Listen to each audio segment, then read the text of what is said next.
ඊට පස්සේ මේ මොනවද? ඉටි. ඉටි වලට වතුර දැම්මට පස්සේ මොකද වෙන්නේ බලමු. ඉතින් නිකන් මොනව වෙනවද? උඩ එනවා. හිරවිලා. අපි බලමු ටිකක් වෙලාවක දැන් මොනවද වෙන්නේ කියලා දිය වෙනවද කියලා ඔය තියෙන්න දෙමු නේද? මේ ෆෝන් එක ඊළඟට මේ මොනවද? භූමි තෙල් වලට වතුර දැම්මට පස්සේ බලමු අර පොල් තෙල් වල වගේ උඩ එනවද මොකද වෙන්නේ කියලා. භූමි තෙල් අන්න බලන්න. භූමි තෙල් දෙකක් වෙනවා. භූමි තෙලොත් උඩට එනවා නේ. හරි. ඊට පස්සේ අනිත් එක බලන්න භූමි තෙල් වලින් පස්සේ අපි මොනවද දාලා තියෙන්නේ? ලුණු. ඒක නම් අපි දන්නවා මොකද්ද වෙන්නේ? ලුණු වතුරේ දිය වෙනවා. දිය වුණාට පස්සේ අන්තිමට අවර්ණද සුදුද මොකද්ද හැදෙන්නේ කියලා බලන්න. නෑ දිය වෙලා ඉවර වෙනකොට සුදු පාට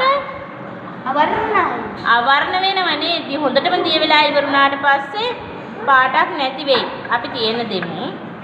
ඊළඟට මොනවාද ඊළඟට? විනාකිරි. විනාකිරි වලට ජලය දැම්මට පස්සේ බලන්නකො මොකද්ද වෙන්නේ? අන්න බලන්න. අර වගේ උඩ පාවුන්නේ නෑ නේ. උඩ පාවුන්නේ නෑ විනාකිරිත් අවර්ණ දිය වුණා. කහ කුඩු වලට දැම්මට පස්සේ කහ පාට වෙනවා. කහ පාට වෙනවා. හැබැයි හොඳටම දිය වෙයිද? කහ කුඩු යට අඩිය දැම්පත් වෙයිද බලමු. ආන්න බලන්න. කහ කුඩු නේද? මේ අර කෑලි වගේ තියෙනවා. ඊළඟට මේ මොනවද? මේ මොනවද? කපුරු. කපුරු දිය වෙනවද බලමු.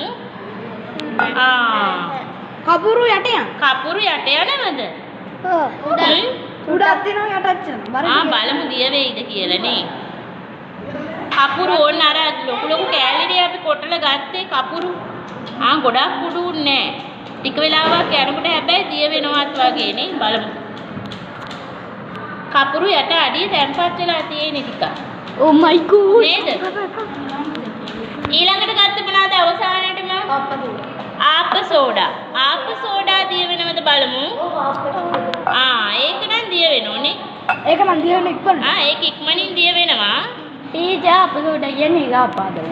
ආප හදන ගන්නේ තමයි. ආපාදනකොට දාර දිය වෙනවා. ආප සෝඩා කියන්නේ නේ. දැන් බලන්න ඒකත් මොකද වෙන්නේ? හොඳට දිය වෙනවා. සුදු පාට. දිය වෙලා සුදු ද්‍රාවණයද අවර්ණ ද්‍රාවණයද හැදෙන්නේ? සුදු පාටයි. අපි තව ටිකක් දිය කරමු බලන්න. කිරි සුදු පාටයි නේද? සීනියක දිය වෙනවා. සීනියක දිය වෙනවා.